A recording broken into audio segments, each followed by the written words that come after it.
बिस्मिल्लाहिर्रहमानिर्रहीम, अस्सलाम वालेकुम। वेलकम टू माय चैनल दावत इस्लाम। मैं हूं आपका दोस्त शफकत अली ऑफिशियल। उम्मीद करता हूं कि आप सब लोग ईमान के आला दर्जे पे होंगे। सूरतुल निसा की आयत नंबर 92 का तर्जमा, किसी मोमिन का ये काम नहीं है कि दूसरे मोमिन को कत्ल करे इल्ला ये कि उससे चूक हो जाए, और जो शख्स किसी मोमिन को गलती से कत्ल कर दे तो उसका कुफारा ये है कि एक मोमिन को गुलामी से आज़ाद करे और मकतूल के वारसों को खून बहा दे, इल्ला ये कि वो खून बहा माफ कर दे। लेकिन अगर वो मुसलमान मकतूल किसी ऐसी कौम से था जिससे तुम्हारी दुश्मनी हो तो उसका कुफारा एक मोमिन गुलाम आज़ाद करना है, और अगर वो किसी ऐसी गैर मुस्लिम कौम का फर्ज था जिससे तुम्हारा मुआहदा हो तो उसके वारसों को खून बहा दिया जाएगा और एक मोमिन गुलाम को आज़ाद करना होगा। फिर जो गुलाम ना पाए वो पैदर पैर 2 महीने के रोजे रखे। ये उस गुनाह पर अल्लाह से तौबा करने का तरीका है और अल्लाह अलीम व दाना है। सूरतुल निसा हाशिया नंबर 120। यहाँ उन मुनाफिक मुसलमानों का जिक्र नहीं है जिनके कत्ल की ऊपर इजाज़त दी गई है, बल्कि उन मुसलमानों का जिक्र है जो या तो दारुल इस्लाम के बाशिंदे हों या अगर दारुल अरब या दारुल कुफर में भी हो तो दुश्मनान इस्लाम की कार्रवाइयों में उनकी शिरकत का कोई सबूत न हो। उस वक्त बाकसरत लोग ऐसे भी थे जो इस्लाम कबूल करने के बाद अपनी हकीकी मजबूरियों की बिना पर दुश्मन इस्लाम कबीलों के दरमियान ठहरे हुए थे, और अक्सर ऐसे इत्तफाकात पेश आ जाते थे कि मुसलमान किसी दुश्मन कबीला पर हमला करते और वहां नादस्तगी में कोई मुसलमान उनके हाथ से मारा जाता था। इसलिए अल्लाह ताला ने यहाँ इस सूरत का हुक्म बयान फरमाया है जबकि गलती से कोई मुसलमान किसी मुसलमान के हाथ से मारा जाए। सूरतुल निसा हाशिया नंबर 121।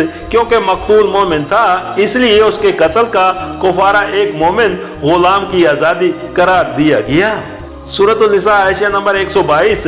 नबी करीम सल्लल्लाहु अलैहि वसल्लम ने खून बहा की मकदार 100 ऊँट या 200 गायें या 2000 बकरियां मुकर्रर फरमाई हैं। अगर दूसरी किसी शक्ल में कोई शख्स खून बहा देना चाहे तो उसकी मकदार इन्हीं चीजों की बाजारी कीमत के लिहाज से मुअय्यन की जाएगी। मसलन नबी करीम सल्लल्लाहु अलैहि वसल्लम के जमाने में नगद खून बहा देने वालों के लिए 800 दिनार या 8000 दिरहम मुकर्रर थे। जब हजरत उमर रज़ियल्लाहु अन्हा का जमाना आया तो उन्होंने फरमाया कि ऊंट की कीमत अब चढ़ गई है, लिहाजा अब सोने के सिक्के में 1000 दिनार या चांदी के सिक्के में 12000 दिरहम खून बहा दिलवाया जाएगा। मगर वाज़िह रहे कि खून बहा की ये मकदार जो मुकर्रर की गई है कत्लुल उम्मत की सूरत के लिए नहीं है बल्कि कत्ल खता की सूरत के लिए है। सूरतुल निसा हाशिया नंबर 123। इस आयत के अहकाम का खुलासा ये है कि अगर मकतूल दारुल इस्लाम का बाशिंदा हो तो उसके कातिल को खून बहा भी देना होगा और खुदा से अपने कसूर की माफी मांगने के लिए एक गुलाम भी आज़ाद करना होगा। अगर वो दारुल हरब का बाशिंदा हो तो कातिल को सिर्फ गुलाम आज़ाद करना होगा, उसका खून बहा कुछ नहीं है। अगर वो किसी ऐसे दारुल कुफर का बाशिंदा हो जिससे इस्लामी हुकूमत का मुआहदा है तो कातिल को एक गुलाम आज़ाद करना होगा और उसके अलावा खून बहा भी देना होगा, लेकिन खून बहा की मकदार वही होगी जितनी उस मुआहदे कौम के किसी गैर मुस्लिम फर्द को कत्ल कर देने की सूरत में उज़राए मुआहदा दी जानी चाहिए। सूरतुल निसा हाशिया नंबर 124। यानी रोजे मुसलसल रखे जाएं, बीच में नागा ना हो।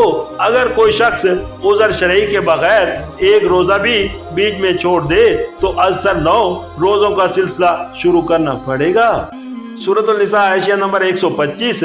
यानी ये जुर्माना नहीं बल्कि तौबा और कुफारा है। जुर्माने में नदामत और शर्मसारी और इस्लाह नफ्स की कोई रूह नहीं होती, बल्कि अमूमन वो सख्त नागवारी के साथ मजबूरन दिया जाता है और बेजारी और तलखी अपने बीच छोड़ जाता है। बरक्स उसके अल्लाह ताला चाहता है कि जिस बंदे से खता हुई है वो इबादत और कार खैर और अदाए हकूक के जरिए से उसका असर अपनी रूह पर से धो दे और शर्मसारी और नदामत के साथ अल्लाह की तरफ रजू करे, ताकि न सिर्फ ये गुनाह माफ हो बल्कि आइंदा के लिए उसका नफ्स ऐसी गलतियों के हादसा से भी महफूज रहे।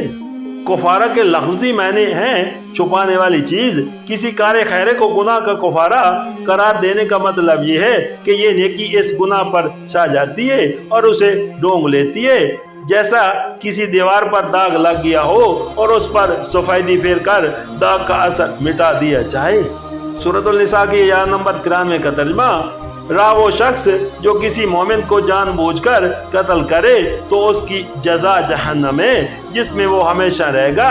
उस पर अल्लाह का गजब और उसकी लानत है और अल्लाह ने उसके लिए सख्त अजाब मुहैया कर रखा है।